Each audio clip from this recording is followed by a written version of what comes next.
is given. The word is given. Hey everybody, it's CC and JC. You're CC. I'm JT.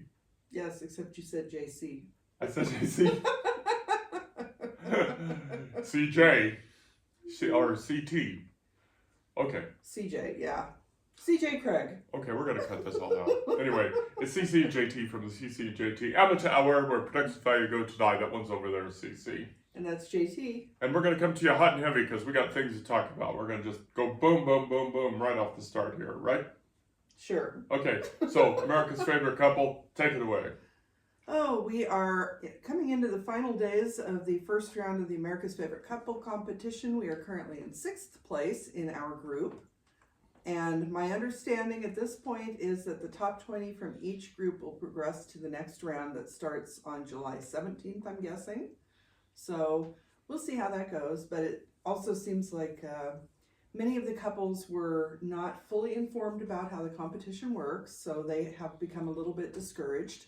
And so I think that may be part of the reason why we're in 6th place is that people aren't really promoting it. But we're going to keep doing it because we're having fun. We're having fun, and we're able to do this along with Jackie and Dave, who are also Turner. They are number one in their respective groups. Yes, we're not in the same group. We're not in the same group, but even if we were, they'd be crushing us. Oh yeah. Yeah, but anyway, so it's fun to do it with somebody that we know, and we're having some fun. But the purpose of all this, other than having a lovely dinner with Jeff Goldblum and his bride, Emily, is it is for 2 good charities. Mm-hmm. Money contributed for votes that by the way, we can't contribute for ourselves. No.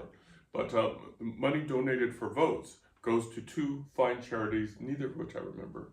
The Los Angeles Regional Food Bank, which is a huge one, obviously, because Los Angeles has a massive metro area with a huge population, and also a charity called Oceana that is preserving the world's oceans, which are very important for us. So they're very worthwhile charities. And even though some people don't like the idea of their friends and relatives having to pay for votes, there is the opportunity to vote free once per 24-hour cycle. So either way, the challenge with voting for free, though, is that the person needs to have a Facebook account to verify that their vote, it verifies that they're a real person, I guess, because they're trying to avoid bots. So people who do not have Facebook, the only other option they have is to donate. And that's where some of the challenges are coming in. But it's still a fun competition. There are a lot of really interesting couples competing. I've been looking at their profiles, and may the best couple win, even though I think everybody's worthy. Yeah. And you joined a Facebook group. I did, yes. That talks about it, and some people are having fun. Some people are. Some people are still very invested in it. So it's not definitely everybody is out. But there is a group. I guess there's over 100,000 couples competing in this. So, statistically, it's going to go in both directions. There are going to be some people who really want to win the prize, and there are going to be some people that just give up on the whole thing because they don't care anymore. So we'll put the link to this thing in the blog post, obviously, and we'd appreciate your vote. And again, charities, if you want to spend money on, $5 or $10 on a vote, we would appreciate it. But it's certainly not mandatory. We are not soliciting donations. No. By any stretch of the imagination. No, I'm really promoting the free vote. And again, that's only if you can verify through Facebook. So we completely understand if you don't want to deal with Facebook. Mm-hmm. We're not pushing that either by any means, but it's just something fun to do. And it's also a little bit of exposure too. It was picked up by both of our local newspapers, Carson Now and Nevada Appeal, and we saw a very slight uptick in book sales. And I don't know if the two are related, but you know what? Hey, that's nice. Yep. And it was some nice write-ups and pictures and stuff like that. So what the heck? And really, exposure is the name of the game when it comes to writing. Which kind of is going to lead into today's topic. Really, yeah. The second thing we're going to talk about are books. Yep. First of all, haunt season. So, last year on JT's birthday, I released Passion Restored, which is book 1 of my Restless Spirit series. And then this year, on my birthday, I released Haunt Season, which is book 2 of the Restless Spirit series. So, so far, I have gotten good feedback from people who've started reading it. They've said they really enjoy it. I was told that it was better than the first book, which is the goal. Right. Every book should be better. So it does look a bit thinner because I added extra material into Passion Restored. And I also believe I used a bigger font size. I did a different kind of layout for the interior of this book than I did for this book. So these 2 books are out. I don't yet have my author copies of these, which has been a challenge, but it's out in the world, and the ebook is all over the place as far as I'm aware. All over the place. And so check it out. And as a slight divergence, what CC was hinting at was she ordered a bunch of books from Amazon. It was a convoluted process. We're not going to dive deeply into it, but the output was that Amazon is all over the place. It's warped. And this is something we've heard from other independent writers who are using Amazon to have their author copies. If you are an independent writer and you have not had issues with Amazon giving you your author copies, you should be blessed. But for us, it's just been a pain. I will say in the past, it hasn't been that much of an issue, but for some reason, this particular order just went haywire. We ordered a couple weeks ago, I think, and we came up on the window. I had hoped the window was about the time when we were supposed to be doing the book signing that we'll be talking about, and it still hadn't shipped by the window. So I was supposed to receive all the books by today at the latest. Now they're saying I think most of them are coming tomorrow, but we ordered them all in one go, and now we're up to 5 separate packages. And we didn't order that many. And going back to, we mentioned Jackie. Jackie had recently also ordered author copies, and when she got back from a trip, there were packages everywhere because her books had also been, separated into numerous orders. So there was another author we were talking to as well, had the same issue. So like I said, in the past, JT just did an order and received all the books in one box. So we have no idea what's going on here. What a pain.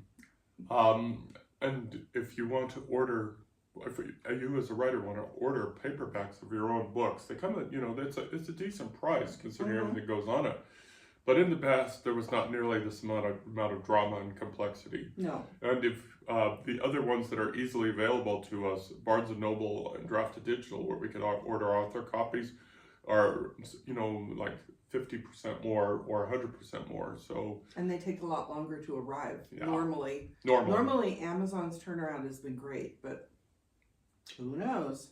Okay, so Passion Restored, Haunt Season are out on the websites, not yet out on our bookstore because we're waiting for copies. But Passion Restored is, Haunt Season isn't.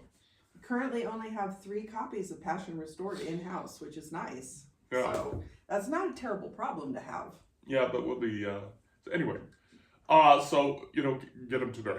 Order them today. Hurry. Hurry.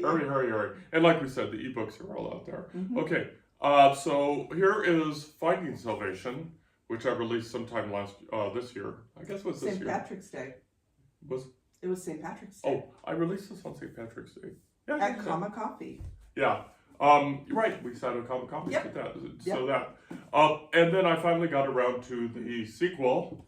And so here it is. Yay! And so Defying Salvation, has words. Do you want to read your dedication? Thank you. Let's do that. Good morning, Teri. Okay, where is that? Teri, there we go. To Teri Case, creative editor extraordinaire, your patience and unwavering professional commitment transformed my sad, rough drafts into fantastic finished works while preserving the soul of every word. And thank you for the title of this book, too. Yes. So, Teri Case, .com. Y'all should check her out. She's a good writer, excellent editor. Oh my gosh. Yes. And we're not biased at all because she wrote about a Carson City book. Not at all. That's just how JT and Teri got together, was Right. they had some common experiences. So it has evolved into a kind of an online friendship. Yep. We haven't yet met in person, but hopefully someday we will. Yeah. Someday it's bound to happen. You know, once she ends the restraining order, I guess. I don't know. Anyway, Defying Salvation is the sequel to Finding Salvation.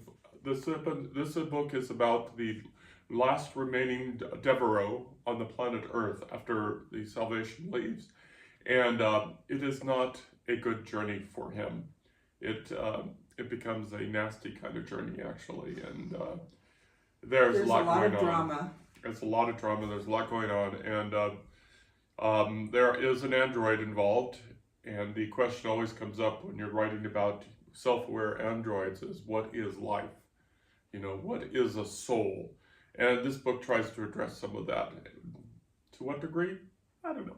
And honestly, that question is complicated even for humans. Yeah, so it's like, so it was a fascinating book to write, and I look forward to, almost forgot to mention that it's being released on my birthday, right. July 24th.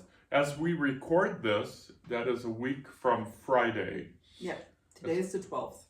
So a week from Friday, and the fun part is we're going to be at Bub's Bookstore. Yay, Bubs. Doing a book release party at 5:30 on my birthday, Friday, July 24th. Come on down. Hopefully Amazon will deliver the books by then.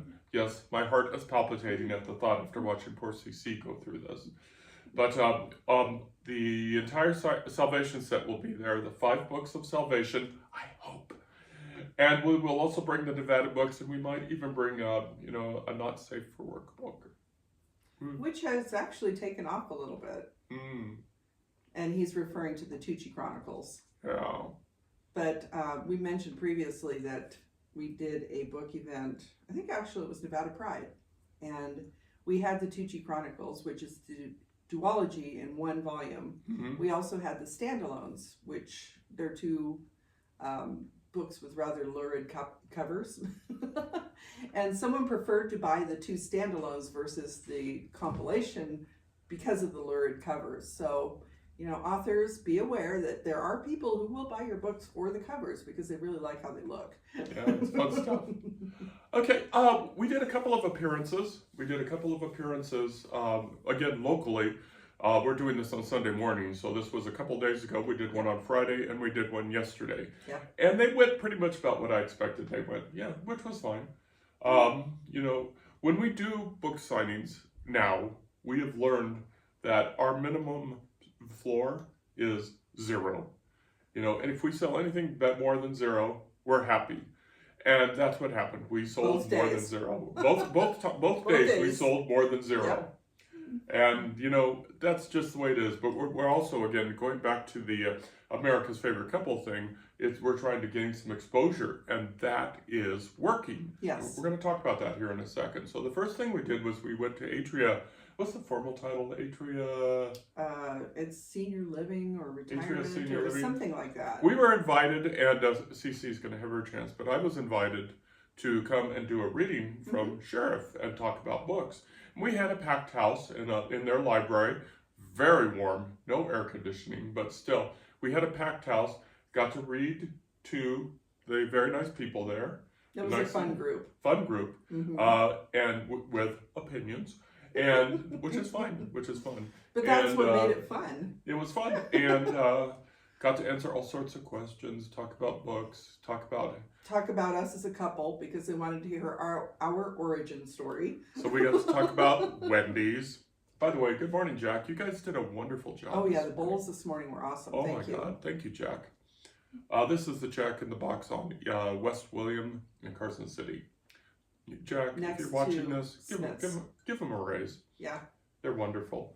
Okay, anyway, what was I going to say? So we were at Atria, yeah. Had a great time talking to people, read from Sheriff in Nevada, answered a lot of fun questions, and we're looking forward to going back for my talk next Sunday, so a week from today. Yep, and where you're going to be reading which one, Passion Restored? Yes. Hopefully I'll have haunt season in hand. I may read from haunt season if I have it. It depends. But yes, my plan is to have these two books there, and these are older main characters, so they'll probably appeal to the audience. And I recommend that writers do go to senior centers. I want to be careful of how I say this because I don't want to cast aspersions. Assisted living facilities, however you want to say it.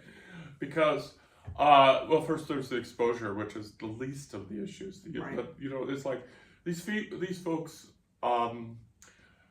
they have a limited world. The world has been... Some communities will take people out to do field trips, so to speak, maybe to the art museum or something, but their days are very structured. They normally, get up, have breakfast at the same time. They do a lot of the same things over the course of their days. So I'm sure, like us, we spend a lot of time at home writing, and it does really limit your worldview. So having something come in and break up the monotony really excited them. Anybody that shows up, I'm sure they are thrilled to see them. Yeah, I hate to draw this parallel, but I was struck by this parallel from way back when, because I used to teach in prisons. I used to teach in the 3 local prisons. Carson City, Nevada has 3 prisons. Well, it used to have 3 prisons, it now has 2. Nevada State Prison, which is closed, Warm Springs Correctional Center, and Northern Nevada Correctional Center. And I used to teach at all 3, and it was the exact same thing. Very structured living. Yep. Somebody coming in from the outside was welcomed with open arms. Just every class I had there completely filled up. And this was an era when there was no student aid. Students had to pay for it. The inmates had to pay 100% of the fees. And it was everything that you said about senior living. Same thing for prisons. And it was also still, it was sad, but when you see these 1,000-mile stairs at the senior center, it just breaks my heart.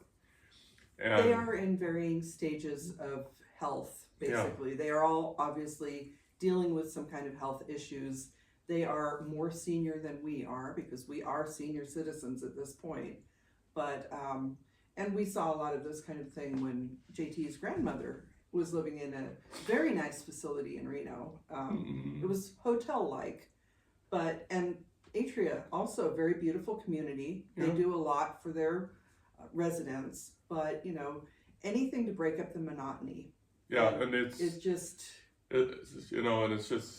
warms your heart to know that you made somebody's day like that. Yeah. No matter what happened with us, seeing how happy they were to have guests was awesome. Yeah, so if you are an independent writer, reach out to these centers.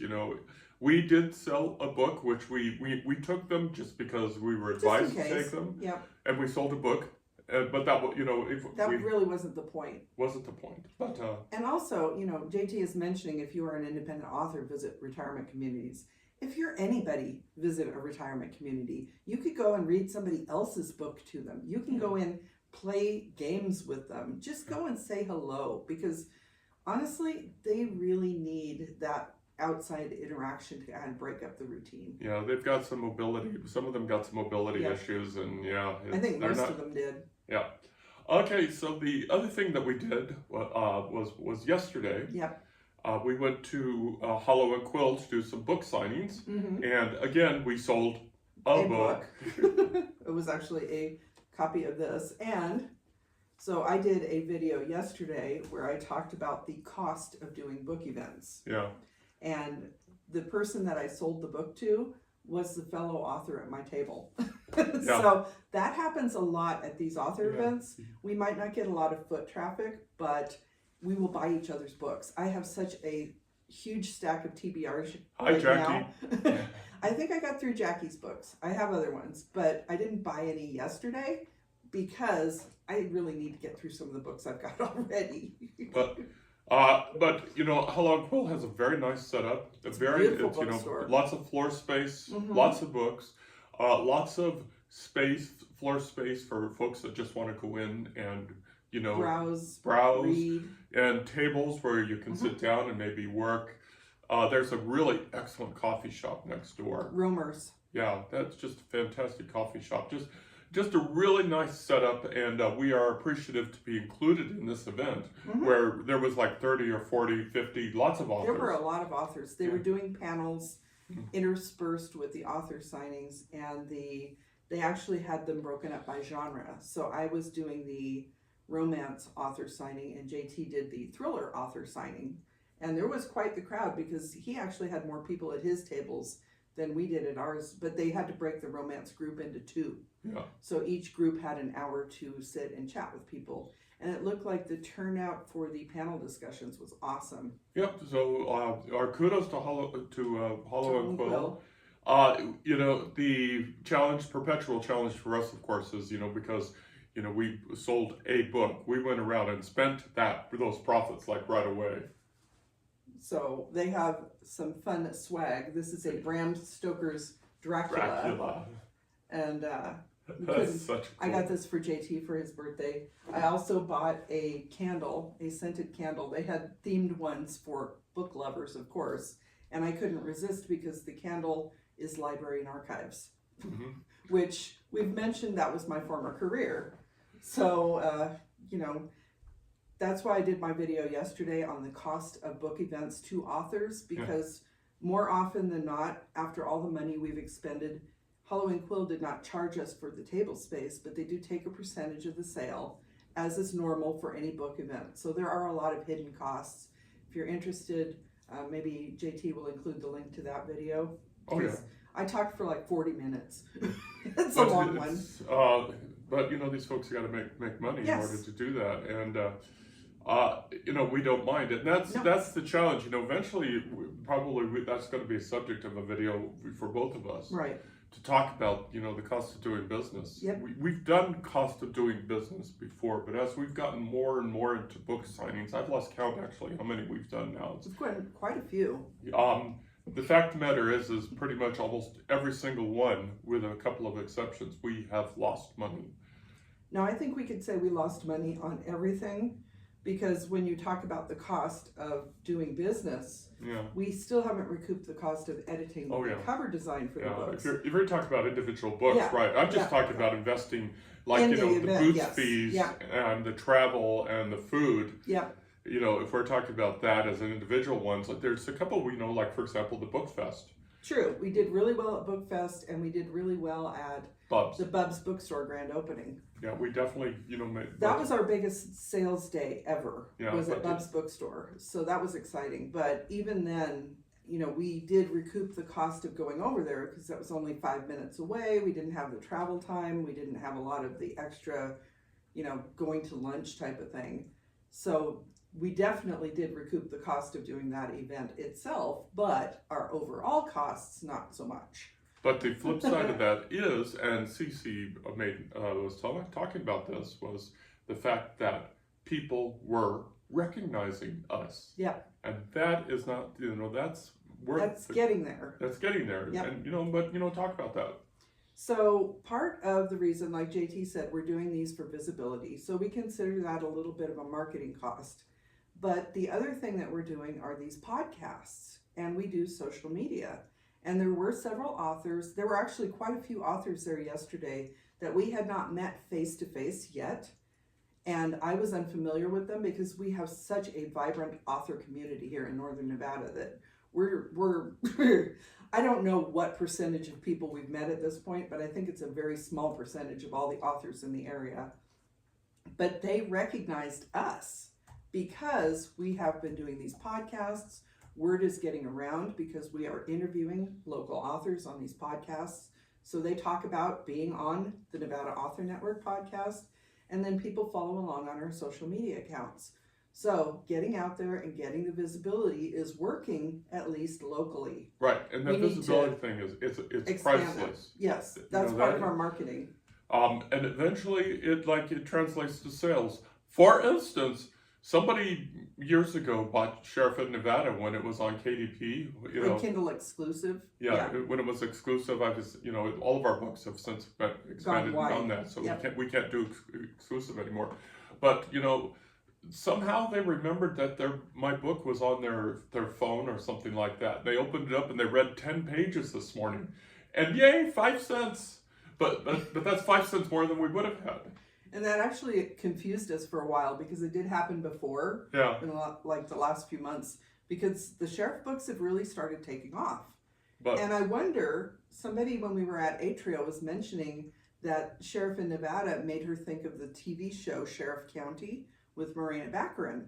So we may lean into that a little bit to get the exposure, but maybe people have already picked up on that because Sheriff Maggie Doan obviously is a female sheriff in a rural area. But having these books exclusive in the past, if somebody purchased it while it was exclusive, even though it's no longer exclusive, when they read that book, you get the page reads basically. So it may have been even a free download. Yeah. That because it was exclusive, they did a free download. And then once they do the page reads, you get that. So if you are someone who was once exclusive and suddenly you're not anymore, but you're getting that money, that's probably why. So, hey, and it's somebody was, their memory was triggered maybe by something that we done. So, getting out there, getting our faces out there, doing things like this America's, cutest favorite couple, cutest couple or whatever it is, doing things like that is, maybe it's working on a minor level. So we appreciate that. So we're spending the money. We're losing money whenever we basically do an experience, like if the booth fee is like, $80, we're probably not going to make $80.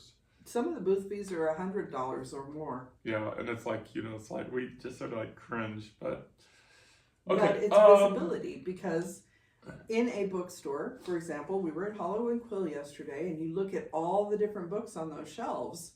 How do you pick which book you want to read? Obviously, people will be attracted to shelves featuring their favorite authors, so they will go to that specific section and look for a name and look for a particular book. And they do that because this person is known to them and they've somehow marketed the book so that the person is interested enough to go to the shelves. Most people, when they're browsing, they'll kind of pick up a book here or there and look at it. And yeah, cover design, there's that whole aspect of marketing your books. But making that personal connection with somebody is really the best way to get readers. Yep, absolutely true. And we're going to segue on personal connections because we're going to talk about something fun. We're going to embarrass somebody here for a minute. Go for it. So, JT has been playing online games for many, many years and made friends with a person named Jennifer. Hi, Jennifer. Hi, Jennifer. So, it's really sweet. They've been going back and forth. Jennifer's actually one of his current beta readers. And, there we are making that connection. So we've had a lot of fun back and forths. And I randomly got a package. JT knew about this. I did not. He didn't know what the package was. But Jennifer knew that I'm a Coca-Cola collector, Coca-Cola fan. So she sent me a Coca-Cola puzzle, which is awesome, for my birthday. So this is like one of our first... you might say fan, but I would say friend gifts. Yeah, so it was actually very thrilling. Thank you, Jennifer. I really appreciate it. And I will also say there is another person that follows my YouTube channel. Hi, Lisa, if you're watching this. Lisa actually emailed me a copy of, or a picture of a portrait she had done because she's a painter. And she sent me one that reminded her of something that I had been talking about. So we are getting some interactions with people that we've made friends with online, which is really fun. It's really, really fun. So thank you again, Jennifer and Lisa. Okay. Just a couple last thoughts before we let everybody go. First of all, happy anniversary to Disco Demolition Night. If you're of a certain age, I don't have to say anything more. But if you don't know what I say by Disco Demolition, you got to look it up. But it was the beginning of the end of the disco era. Yeah. And the connection that we're wearing Chicago Cubs gear. But that was at Comiskey Park, where the Old Comiskey Park, where the White Sox were playing. So another Chicago team. But yeah, that was quite the time. Disco, there was quite the backlash against disco. So definitely look that up. It's a fascinating story. Yeah, and it's it's like when you have to forfeit a game because of disco, Oh my gosh, you gotta laugh. So hopefully you are now curious enough to go look it up, because if you weren't around at the time, you wouldn't believe it. Yeah, it's just one of those stories you just can't, and it's like when they do baseball promos at the major and the minor leagues, this is the standard. This is what you got.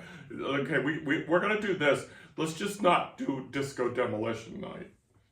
Okay, the last thing we're going to chat about before we let you go is we're going to talk about author podcasts. And we usually have writers on our space, and we're taking a break from that because we do have a few things going on, and we're just taking a step back. We're going to take a deep breath and go from there. We may start up again in September and October. If you are a writer who has reached out to us, I have saved your email, and when we start up again, you're going to be getting an email saying, "Hey, pick your times."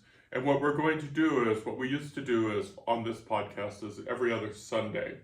But we've gotten so much interest, we're gonna fly through these guys. So we're gonna start up something called Writer Wednesday, and we're just if we have the chance, if we have somebody available, we're just gonna churn on through them. And even with our software, we might even try a live one every once in a while. Ooh. Which means that if you tuned into the live, you could ask questions in real time of the authors that we're talking to. So what JT is really getting at here is that we will be posting 2 podcasts a week, because we will continue to do our regular Sunday podcast where we chat, and then on Wednesdays we would do the author interviews, and instead of alternating them between week to week. Yeah. And if you are a local Northern Nevada author who is a member of the Sierra Arts literary community, and you would like to be on the Nevada Author Network, please let us know, because we still have that one up and running too.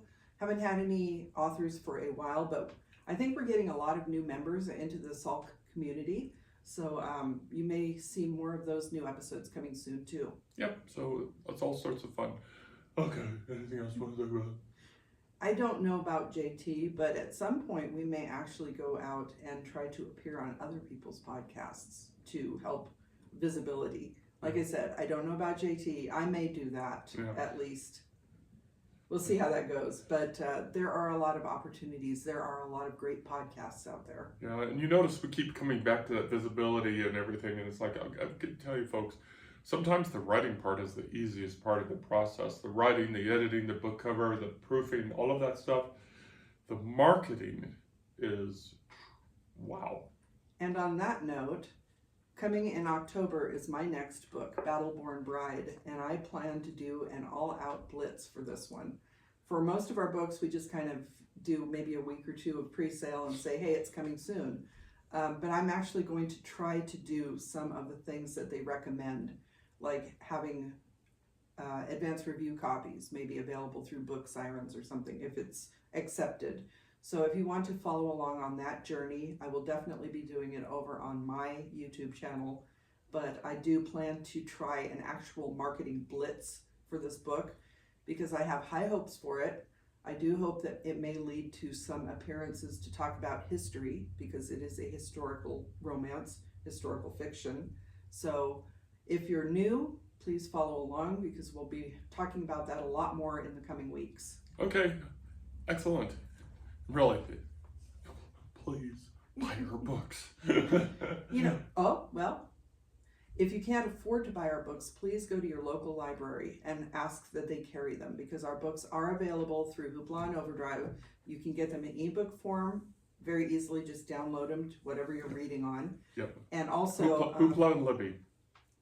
Yeah, well, whatever. The library. The library will know which it is. Yes. Just go to their website. Yep. Click request a book. Yep. Or go in person and say, hey, could you please carry all of Cassidy's Carson stuff and the person she sleeps with? Okay. And that we do get a small fee back whenever one of those is licensed. Sometimes the library may actually pick up physical copies, but at this point in time, around the country, there are various libraries outside of our area that are carrying our books. For example, Passion Restored is available as an ebook from the New York Public Library. So if you're back in New York, check it out. I don't know if anybody has actually checked it out, but if you check them out after they've been picked up by the library, then it's more likely that they will actually continue to carry that book. So if you can't afford to buy your own copy, please go to your local library. Libraries are a great resource for a variety of reasons, but also you can find both the latest and greatest books and maybe your old favorites too. Yeah, libraries are just awesome. They're awesome. We love libraries. We always love libraries. Mm-hmm. Last very quick note, I did a walkabout in Carson City and dropped off one of my books in 6 free little libraries, and I will post that link. I better write that down while I'm thinking about it. So it was Hope Knocks Twice, which is one of the Emma Parks books. It is part of a series. It is the first book in a series. And there are stickers inside the book that request that if you do happen to pick them up, that maybe you write a review or post something on social media, which helps with our visibility. Please. So we're handing out free books here, people. Yeah, we're talking, we're not making money here. We're talking about libraries and little libraries and, free opportunities. Free opportunity. And Mr. Jeremy Renner, if you are in the neighborhood, we have a couple of books we would love you to read. So on our way to Reno yesterday, this is the first time we've seen this. If anybody is familiar with Jeremy Renner from the Marvel franchise, obviously, he does live in the local area, and he has a foundation called Renovations, and there was a TV show. But yesterday on our way to Reno, we saw the Renovations bus, which was kind of exciting. I actually took a picture of it, so JT could put that in the blog post. Yeah. And that's probably another good organization that you can support. We keep extending this. I was just saying that it's a good organization to support. It is an organization. It's a worthy organization. We see Jeremy working with these kids, in a learning and working and, contributing. So it is a fantastic foundation. I didn't mean to pick on you, sir. So. No, he was actually picking on me. Yeah, I'm picking on her. Okay. Are we done? I'm done. We done. Thank you all for following along. The CC&JT Amateur Hour is an award-winning podcast that won the 2024 Women in Podcasting Award for the Best Book Writers Podcast. It was the Books and Authors category. Books and Authors category. And we have done hundreds of podcasts, and we're going to continue to do 100 podcasts for our tens of followers. And we thank you for following along. So sitting over there is CC. And over there is JT. Thank you so much. Take care. Bye. Bye.